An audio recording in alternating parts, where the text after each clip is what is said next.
Akala ko noon, buo kami. Akala ko kahit anong mangyari, mananatili kaming magkakasama. Pero, isang araw, nagising na lang ako at wala na sila. Iniwan nila ako na parang wala akong halaga. Walang paalam, walang paliwanag, basta na lang nawala ang lahat ng kilala kong tahanan. Masakit, sobra. Parang pinunit ang puso ko habang gising ako at wala akong magawa kundi tanggapin. Pero alam mo kung ano ang mas matindi kaysa sa sakit ng pag-iisa? Ang pakiramdam na kailangan mong patunayan sa mundo na kahit iniwan ka ng mga taong inaasahan mong magmamahal sa iyo, hindi ka babagsak. Sa kwento kong ito, ibabahagi ko sa iyo kung paano ko hinarap ang araw-araw na walang kasama, kung paanong sa bawat gabi ng luha ay unti-unti kong natutunang bumangon. Baka ito rin ang kwento mo. Baka ikaw rin ay iniwan, sinaktan, kinalimutan. Pero may dahilan kung bakit mo naririnig ito ngayon dahil hindi pa tapos ang laban mo. Kaya kung nararamdaman mong ikaw na lang ang natitira, samahan mo ako hanggang dulo ng video. Dahil dito, hindi ka nag-iisa.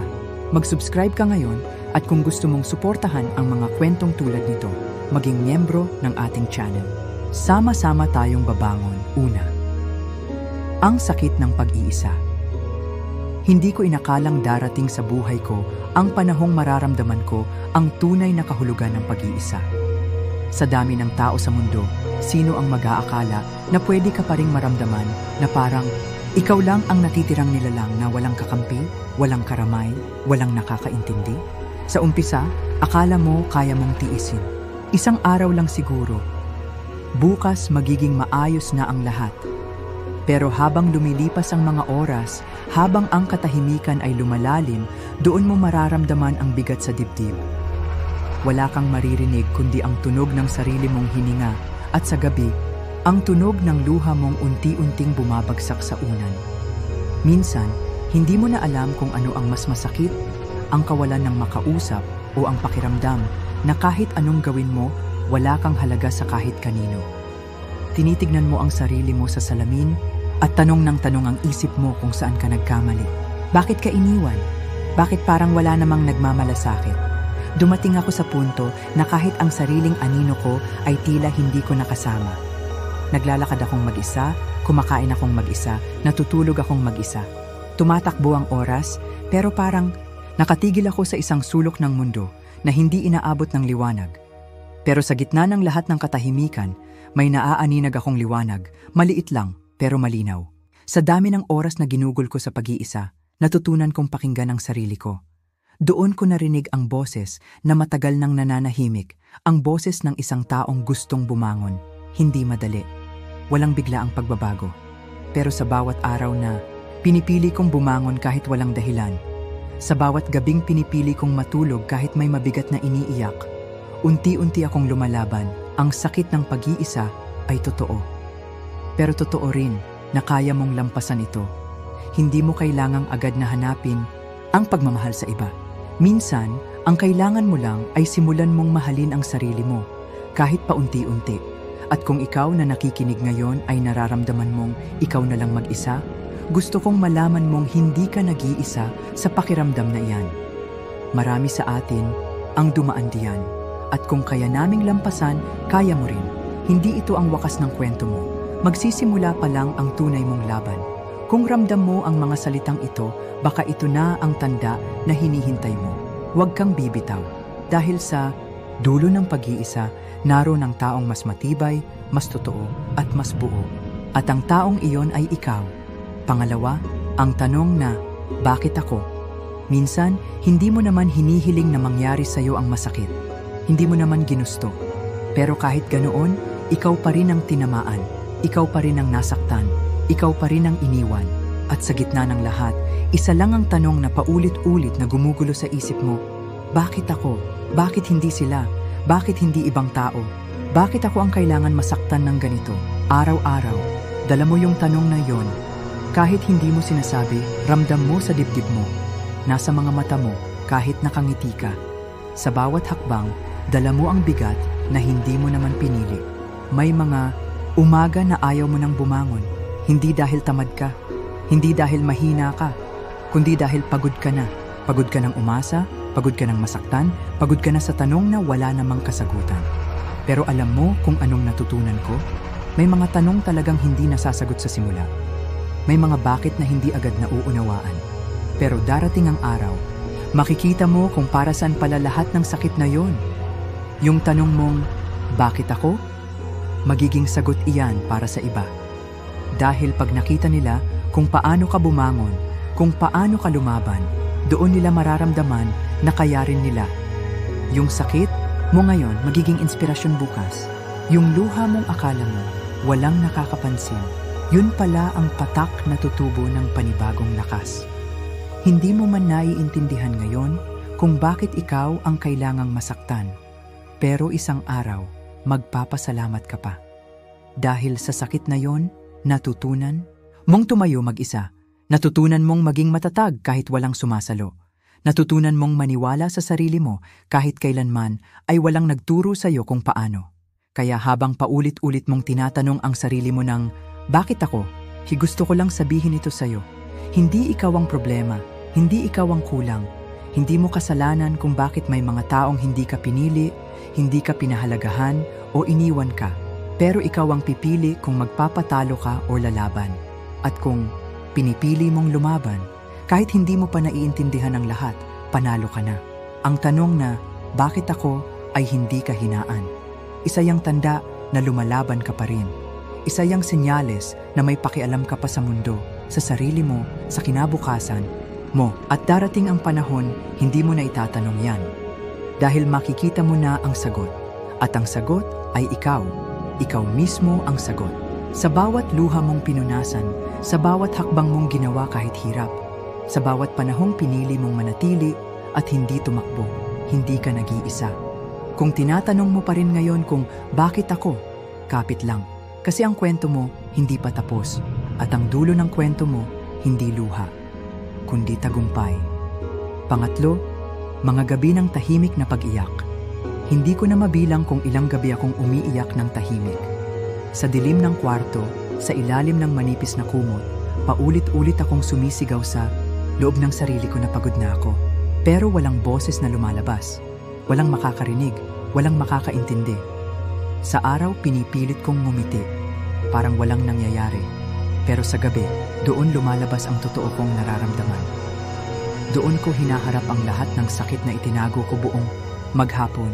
Umiiyak ako ng walang tunog kasi ayokong may makarinig. Hindi ko kayang ipaliwanag kung bakit, basta gusto ko lang ilabas ang bigat sa puso ko. Gabi-gabi, pareho ang tanong ko sa sarili. Bakit ganito ang buhay ko? Bakit parang ako lang ang nahihirapan? Bakit kahit anong gawin ko, hindi pa rin ako sapat? Nakatingin lang ako sa kisame habang dahan-dahang tumutulo ang luha ko sa pisngi. Walang yakap, walang salitang pampalubag loob. Ako lang. Pero sa bawat pagluha, sa bawat gabing tila walang katapusan, may isang bagay akong natutunan. Ang katahimikan ng gabi ay hindi lang tungkol sa sakit. Minsan, doon mo rin maririnig ang sarili mong humihiling. Doon mo mararamdaman na may natitira pa palang pag-asa, kahit kaunti lang. Doon ko unang narinig ang boses sa loob ko na nagsasabing, kayanin mo pa, konti na lang. Hindi agad nagbago ang sitwasyon ko.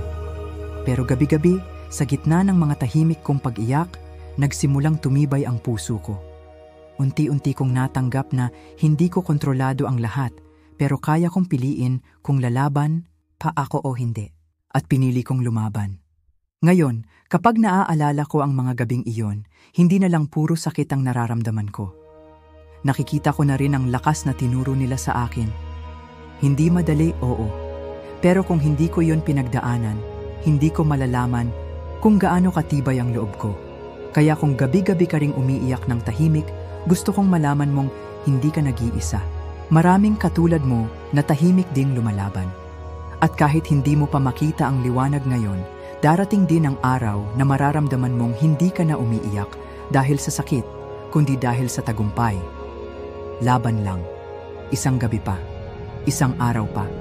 Bawat luha mo ay hindi sayang. Ginagawa ka nitong mas matatag, mas buo, mas ikaw. Kung naramdaman mo ang mensaheng ito, baka ito na ang sagot sa tanong mo kagabi. At kung gusto mong marinig pa ang mga kwento ng pagbangon at pag-asa, nandito lang ako. Kasama ka dito, lagi. Pang-apat, pagkalam ng sikmura at pagluha ng puso. Noong mga araw na iyon, wala kaming makain. Ang pakiramdam ng gutom ay nahahalo sa sakit sa puso. Gigising ako ng maaga, umaasang magbabago ang lahat, pero ang mga araw ay lumipas at ang realidad ay nanatiling malupit. Walang pagkain na maihahain sa mesa, at bawat pagkain, ang gutom ay nagpapalala ng pakiramdam ng kakulangan sa buhay namin. Ang pinakamasakit, ngunit, ay hindi lang ang gutom na pisikal. Ang pinakamasakit ay ang katahimikan sa bahay. Ang mata ng nanay ko, ang mga salitang hindi kayang masabi, dahil ang sakit ng hindi makapagbigay ng kahit ano para sa mga anak ay mas matindi pa kaysa sa kahit anong ekspresyon. At alam ko na siya ay nagdurusa, at ang tanging magagawa ko lang ay tumingin sa kanya ng puno ng luha nang hindi makakatulong. Bawat patak ng luha na dumadaloy mula sa mata ko ay isang kombinasyon ng kalungkutan, ngunit pati na rin ng frustration. Gusto kong gawin ang lahat, gusto kong baguhin ang sitwasyon. Minsan, pakiramdam ko wala na akong lakas. Paano magpapatuloy kung ang lahat sa paligid mo ay parang nagugunaw? Paano maniwala na may pag-asa pa kung ang hinaharap ay tila madilim at walang direksyon? Pero sa kabila ng lahat ng sakit, may isang bagay na nagising sa loob ko. Sa gutom, sa kakulangan, sa kalungkutan, doon ko napagtanto na kailangan kong lumaban. Hindi pwedeng maging biktima ng mga pangyayari. Hindi ko nais na ang sakit na ito ang maging katapusan ng aking kwento. Nagsimula akong maghanap ng paraan. Kahit na trabaho lang na pansamantala o simpleng bagay, nagdesisyon akong gumawa ng kahit ano upang mabago ang aming sitwasyon. Sa bawat pagkakataon na dumating, sinunggaban ko ito ng buong lakas. Hindi ko alintana kung anong sabihin ng iba. Hindi ko alintana kung mahirap, kung puno ng balakid ang daan. Ang mahalaga ay gumagawa ako ng hakbang, kahit maliit, upang baguhin ang takbo ng aming buhay.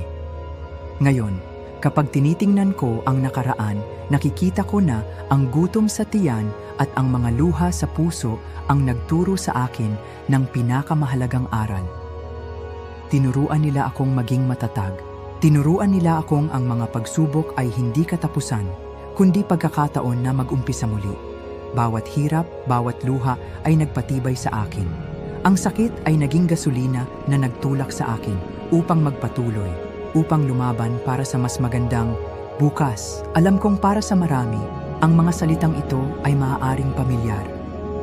Alam kong ang sakit ng gutom at kawalan ay tunay, at kung ikaw ay dumadaan sa ganitong sitwasyon, tandaan mong hindi ka nag-iisa. Ang mga luha ay maaaring marami, pero maaari rin silang maging lakas na kailangan mo upang baguhin ang iyong buhay. Huwag sumuko. Kahit sa pinakamadilim na oras, tandaan mong kaya mong gawing lakas ang sakit. Hindi mahalaga kung gaano kahirap ang landas, magpatuloy lang. Dahil ang tagumpay ay nagsisimula kapag nagdesisyon kang huwag hayaang tukuyin ka ng sakit. Panglima, isang boses sa loob na nagsasabing, laban lang. Sa pinakadilim na bahagi ng buhay ko, nang ako ay mag-isa at nawala ng pag-asa, naririnig ko parati ang isang boses sa loob ko. Hindi ko ito makita, pero ramdam ko siya sa bawat pagkatalo, sa bawat pagkabigo. Isang boses na hindi malakas, hindi rin matinis, pero puno ng lakas at pag-asa. Isang boses na nagsasabi, laban lang. Hindi ko alam kung saan nanggaling ang boses na iyon, kung ito ba ay isang himala, o kung ito ay ang aking sariling lakas na natutunan kong tanggapin. Pero sa bawat pag-uusap ko sa aking sarili, sa bawat saglit ng kahinaan, naririnig ko siya. Hindi ko siya pinansin sa una. Iniisip ko na baka ito'y ilusyon lamang. Isang paraan ng utak ko para hindi magbigay daan sa mas matinding sakit. Ngunit, habang ang bawat araw ay lumilipas, habang patuloy ang aking paglalakad sa madilim na landas, natutunan ko na ang boses na iyon ay hindi isang kasinungalingan. Ito ang aking sarili na nagsasabi sa akin na hindi ko kailangan magtakot. Hindi ko kailangang magpatuloy sa paghihirap na wala ng katapusan. Ipinapaalala sa akin ng boses na ito na may mas mataas pa akong pwedeng marating. Kung gusto ko ng pagbabago, ako lang ang may kakayahang gumawa ng hakbang patungo doon. ang mga tao sa paligid ko, ang mga opinyon nila, ang mga pangarap nila para sa akin. Lahat ng iyon ay naging malabo sa oras na nadinig ko ang boses na ito. Para akong nakatagpo ng ilaw sa isang madilim na sulok, isang liwanag na nagbigay sa akin ng dahilan para magpatuloy. Isang liwanag na nagsasabing, hindi pa tapos ang laban. At alam mo, minsan sa buhay, kapag ang lahat ay tumalikod sa iyo, ikaw na lang ang natitira. Ngunit sa kabila ng lahat ng pag-iisa, natutunan ko na sa sarili ko, sa mga pagkatalo at tagumpay, hindi ako mag-iisa. Ang boses na iyon, nagsisilbing gabay, nagsisilbing lakas, laban lang. Isang hakbang, isang paghinga, isang araw. Sa huli, hindi ko kailangan ang iba para magtagumpay. Hindi ko kailangan ng mga palakpak o papuri mula sa ibang tao. Ang tanging kailangan ko ay ang boses na nagsasabi, laban lang. At sa bawat pagkakataon na nadirinig ko ang boses na ito, alam kong magtatagumpay ako, hindi sa mabilisang paraan, kundi sa tamang oras at sa tamang lakas na natutunan ko mula sa bawat pagkatalo. Ang laban ay hindi natatapos sa pagkatalo. Ito ay nagsisimula sa isang hakbang ng pagtanggap sa sarili at pag-asa na ang bawat araw ay isang pagkakataon na magbago. Kaya, laban lang. Panganib, trabaho kahit anong marangal para lang mabuhay. Noong mga panahong iyon, hindi ko na alintana kung ano ang trabaho basta't may makakain kami. Wala akong iniiwasan basta't mapapagtulungan ko ang mga kailangan sa araw-araw. May mga pagkakataon na ang mga kasama ko sa trabaho ay tinitingnan ako ng may awa, parang iniisip nila na hindi ko kaya. Pero wala akong pakialam sa kanila. Ang importante ay magawa ko ang trabaho ko ng maayos at kumita para sa pamilya ko. Alam ko na mahirap, alam ko na mabigat. Pero kung minsan, tinitingnan ko ang mga bagay na iyon bilang pagkakataon para ipakita sa sarili ko na hindi ako titigil. Kahit anong marangal na trabaho ay okay lang sa akin. Hanggang sa pagtulog ko, iniisip ko ang mga paraan para mas mapabuti pa ang buhay ko kahit gaano kaliit na hakbang.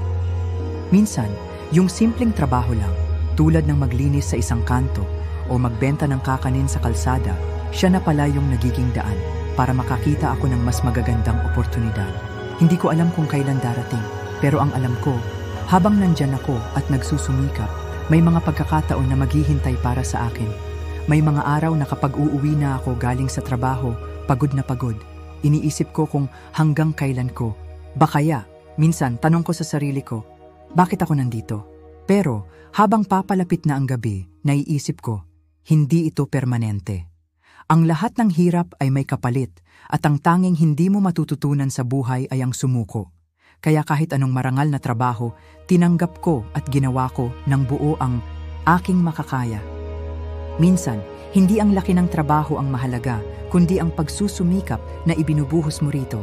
Sa mga pinakamaliit na bagay na ginagawa natin, doon tayo natututo at doon natin nakikita ang tunay na halaga ng sipag at tiyaga. Kaya kung nararamdaman mong maliit na lang ang mga hakbang mo o parang walang nangyayari, tandaan mo na ang bawat trabaho na ginagawa mo, gaano man kaliit, ay may kahulugan. Lahat tayo dumadaan sa proseso ng paghihirap. Ang mahalaga, hindi tayo sumusuko.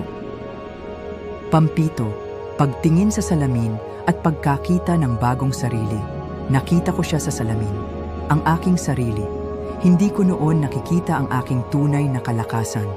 Hindi ko pa kayang tanggapin ang mga sugat na dala ng aking nakaraan. Dati, ang mga mata ko ay puno ng lungkot, puno ng takot. Laging tanong kung paano ba ako makakabangon mula sa lahat ng sakit na nararamdaman ko. Pero habang tinitingnan ko ang aking refleksyon sa salamin, may isang bagay na nagbago. Hindi ko na nakita ang isang taong wasak at sugatan. Nakita ko ang isang mandirigma, isang taong nagtagumpay sa kabila ng lahat ng pagsubok na dumaan sa buhay ko.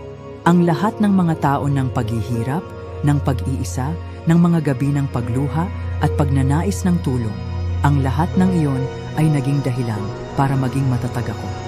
Hindi ko na nakita ang batang tinalikuran, kundi ang taong natutong magpatawad sa sarili. Natutunan kong tanggapin na ang mga pagkatalo ay hindi nangangahulugang katapusan. Ang mga pagkatalo ay bahagi ng aking kwento, at ang kwentong iyon ay hindi pa tapos. Sa harap ng salamin, naisip ko na hindi na ako pareho. Hindi na ako ang taong iniwan, hindi na ako ang taong takot na lumaban. Ang mga pagsubok na dumaan sa buhay ko ay hindi nagbigay ng daan para ako ay sumuko. Bagkus, ang mga pagsubok na iyon ay nagbigay lakas para magsimula muli. Sino ba ako noong araw? Isang batang natatakot sa hinaharap. Pero ngayon, ako ay isang taong matatag at puno ng pag-asa. May mga araw na mahirap, may mga araw na bumabalik ang takot, pero sa bawat araw na lumilipas, natutunan kong mahalin ang bawat bahagi ng aking paglalakbay. Natutunan kong yakapin ang aking mga pagkatalo at gamitin ito bilang hakbang patungo sa aking tagumpay. Ang salamin ay hindi lang nagsasalamin ng aking itsura. Ito ay nagsasalamin ng aking kwento. At sa bawat pagtingin ko dito, natutunan kong magpasalamat hindi lang sa kung ano ako ngayon, kundi sa lahat ng naging bahagi ng aking buhay, sa bawat aral na natutunan ko sa bawat pagsubok. Hindi ko na kailangan ng ibang tao para patunayan ang aking halaga. Ang aking halaga ay makikita sa bawat hakbang na ginawa ko, sa bawat pagkakataon na hindi ako sumuko. Ngayon, ang nakikita ko sa salamin ay hindi isang sugatang tao, kundi isang taong muling bumangon, nagsimula muli, at ngayon ay patuloy na lumalaban para sa kanyang mga pangarap. Ang araw na iyon, nang tumingin ako sa salamin at nakita ko ang bagong sarili, ay naging simula ng isang bagong kabanata sa buhay ko. At ang kwento ko ay patuloy pa ring isinusulat araw-araw ng may tapang at pag-asa. Pangwalo, pag-aaral kahit pagod na pagod na. Sa kabila ng lahat ng pagod at hirap, nagpatuloy ako sa pag-aaral. Hindi biro ang mag-aral ng mag-isa, lalo na kapag ang bawat araw ay parang isang labanan na walang katapusan. Matapos ang isang buong araw ng trabaho, umuuwi akong pagod na pagod, ang katawan ko'y sumasakit, pero ang isip ko puno pa rin ng mga tanong. Paano ko makakamtan ang pangarap ko? Ano ang magiging kinabukasan ko? Ang pag-aaral sa gabi, pagkatapos ng isang mahabang araw, ay hindi madali. Para akong naglalakad sa dilim na hindi alam kung saan patungo. Madalas, nauuntog ang mga mata ko sa pagod, pero may isang bagay sa loob ko na patuloy na nagsasabing, kaya mo pa. Hindi ko kayang ipaliwanag kung anong klaseng lakas yon, pero tuwing napapansin ko ang mga libro ko, ang mga notes ko, nawawala ang lahat ng pagod. Para sa akin, bawat pahina ng libro ay isang hakbang patungo sa bagong bukas. Minsan, iniisip ko kung worth it ba lahat ng pagsusumikap. Sinasabi ko sa sarili ko, pagod na ako.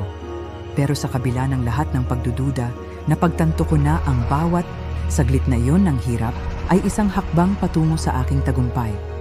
Hindi ko kayang magpatalo sa pagod. Laban lang. Kahit hirap na ako. Isang gabi, habang nakaharap ako sa mga libro, naisip ko na mas masakit ang mawala ng pagkakataon kaysa mawala ng oras. Kaya kahit pagod na ako, kahit anong mangyari, hindi ako huminto. Ang bawat pagsusulit na binagsak ko, ang bawat pagkakataon na nagkamali ako, ginawa ko itong leksyon. Hindi ako natatakot magkamali kasi alam ko na ang pagkatalo ay parte ng pagkatuto. At sa bawat hakbang, natutunan ko na ang tunay na tagumpay ay hindi laging makikita agad. Bawat pagod, bawat luha, bawat sakripisyo, lahat iyon ay nagtataglay ng mga aral na magdadala sa atin sa tamang landas. Nandyan ang mga pagkakataon na gusto mong sumuko, pero sa bawat pagbangon mo, lumalakas ka. Ngayon, habang tinitingnan ko ang mga tagumpay ko, hindi ko na iniisip ang mga pagod na gabi na iyon. Kasi alam ko, ang bawat hakbang na tinahak ko ay ang nagpatibay sa akin. Ang bawat pag-aaral sa kabila ng pagod ay hindi lamang para sa akin, kundi para sa mga darating na pagkakataon na magagamit ko ang mga natutunan ko upang mapabuti ang aking buhay at ang buhay ng mga mahal ko. At kung ikaw man ay pagod na rin, tandaan mong hindi ka nag-iisa. Sa bawat pagod, may silbi, may dahilan, laban lang.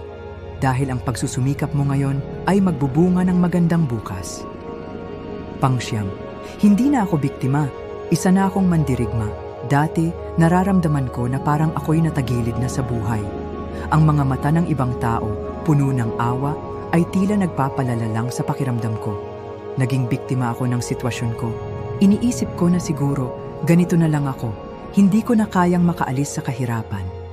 Naramdaman ko ang sakit ng mawalan ng pag-asa. Kung saan ko man tumingin, tanging ang mga salitang wala na at hindi ko kaya ang umaabot sa aking pandinig. Pero, isang araw, habang nakaupo ako sa ilalim ng puno, iniisip ko ang lahat ng mga pagsubok na pinagdaanan ko at natanong ko ang sarili ko, bakit ako maghihintay na lang na magbago ang lahat? Bakit hindi ako ang magbago? Sa isang iglap, natutunan kong yakapin ang lahat ng sakit, lahat ng pagkatalo at gawing lakas. Naramdaman ko na sa halip na magpatuloy sa pagiging biktima, kaya ko na ring maging mandirigma. Noong una, mahirap. Sabi ko sa sarili ko, hindi ko alam kung saan ako magsisimula. Pero ang mahalaga, nagsimula akong lumaban. Hindi ko na tiningnan ang mga bagay na nangyari sa akin bilang mga pagkatalo. Tinanggap ko na ang bawat pagkatalo ay bahagi ng aking lakas. Ang mga pagkatalo ko noon, ngayon ay nagsilbing aral at sandata ko. Ang sakit na naramdaman ko, ginamit ko para magpatuloy. At ang bawat araw ay naging pagkakataon upang ipakita sa sarili ko na kaya ko pa rin. Simula noon, hindi na ako naghintay na magbago ang mundo para sa akin. Pinili ko na baguhin ang aking mindset. Pinalitan ko ang takot ng tapang, ang pangarap ng aksyon. Pinili kong magtrabaho ng mas mabuti, mag-aral ng mas masigasig, at mas pagtiwalaan ang aking sarili. Hindi na ako takot mabigo. Bawat pagkatalo ko ay isang hakbang patungo sa tagumpay. Ngayon, ang mga pagsubok na tumatak sa aking isip ay hindi na nagpapabigat sa aking mga balikat. Laban na ako. Isa na akong mandirigma at ang bawat laban ay pagkakataon na magpatuloy at maging mas malakas. Hindi ko na hinahayaan ang mga pighati at pagsubok na humadlang sa aking landas. Sa halip, ginagamit ko sila upang magpatuloy at magsikap pa. Para sa mga nararamdaman ang sakit, ang kawalan ng pag-asa, ang mga pagsubok na tila wala ng katapusan, ito ang mensahe ko sa iyo. Hindi ka biktima ng buhay, ikaw ay isang mandirigma. Ang bawat laban na kinaharap mo ay nagpapaalala na mas malakas ka kaysa sa iniisip mo. Huwag mong hayaang ang mga pagsubok ay maging katapusan ng iyong kwento. Gamitin mo ang mga iyon upang magsimula ng bagong kabanata. Laban lang at makikita mo na ang tagumpay ay hindi malayo. Pang-10, para sa mga iniwan din, hindi ka nag-iisa. Minsan, akala ko ako lang ang dumaan sa ganitong klaseng pagsubok. Iniwan ako ng mga taong dapat ay nariyan para sa akin. Marami akong gabi na nag-isip kung bakit ako. Bakit ako? Hanggang sa isang araw na pagtanto ko na hindi ako nag-iisa. Ang sakit ng mawalan ng pamilya, ng mawalan ng mga taong mahal mo, ay isang klase ng kirot na mahirap ilarawan. Hindi lang ako iniwan, kundi pati na rin ang mga pangarap ko noon. Pero habang ang mga gabi ay dumaan at ang mga luha ay natuyo, natutunan, kung may ibang paraan, may ibang mga tao sa paligid na handang magsuporta at may iba pang mga bagay na pwedeng magbigay halaga sa buhay ko. Kung nararamdaman mong ikaw na lang ang natitira, kung pakiramdam mo ay ikaw na lang ang may mabigat na dalahin sa mundo, gusto ko sanang sabihin sa iyo, hindi ka nag-iisa. Marami sa atin ang dumaan sa parehong pakiramdam. Marami sa atin ang iniwan, pinabayaan, o kaya naman ay nawalan ng mga mahal sa buhay. Pero ang totoo, may mga pagkakataon sa buhay na ang mga pagsubok na ito ay nagiging paraan para tayo ay maging mas malakas, mas matatag at mas handa sa buhay na darating. Bawat sugat na iniwan nila, bawat sakit na nararamdaman mo ngayon ay may dahilan. Hindi mo pa nakikita pero may mga aral na matututunan mula dito. Ang sakit, ang kalungkutan ay hindi ang katapusan ng iyong kwento. Iyan ay bahagi lamang ng iyong paglalakbay. Alam ko na mahirap, alam ko na minsan gusto mong sumuko, pero ang bawat hakbang na ginawa mo at gagawin mo pa ay nagdadala sa iyo ng mas malalim na pag-unawa sa iyong sarili. Kaya para sa mga iniwan din, para sa mga nararamdaman na wala ng pag-asa, Para sa mga nag-iisa, tandaan mo na hindi ka nag-iisa. Maraming tao ang nakakaranas ng parehong pagsubok at marami sa kanila ay natutong bumangon. Ang iyong kwento ay hindi natapos sa pagkatalo, ito ay magsisilbing gabay para sa mas magandang bukas. Laban lang sapagkat sa bawat bagong umaga, may bagong pagkakataon na naghihintay sa iyo. Ngayon, tignan mo ang iyong sarili sa salamin at makita mo ang lakas na hindi mo pa napapansin. Hindi ka lang natutong mabuhay sa hirap, natutunan mong magtagumpay sa kabila ng lahat. Kaya kung nararamdaman mong iniwan ka ng lahat, huminga ka lang. Wala nang mas makakapigil sa iyo. Hindi ka nag-iisa. Kung nakaabot ka sa puntong ito, salamat. Ibig sabihin, may bahagi ng kwentong ito na tumama sa puso mo. Marahil ikaw man ay iniwan, nasaktan, o piniling mag-isa. Pero tandaan mo, gaya ng sinabi ko kanina, hindi ka nag-iisa. May mga taong gaya mo na lumalaban pa rin kahit mahirap, kahit masakit. Kung nakatulong sa iyo ang kwentong ito, huwag mong kalimutang mag-subscribe. Dito, sabay-sabay tayong bumabangon at natututo mula sa bawat sugat ng buhay. I-comment mo sa baba, lumalaban pa rin ako, para malaman naming kasama ka naming lumalaban.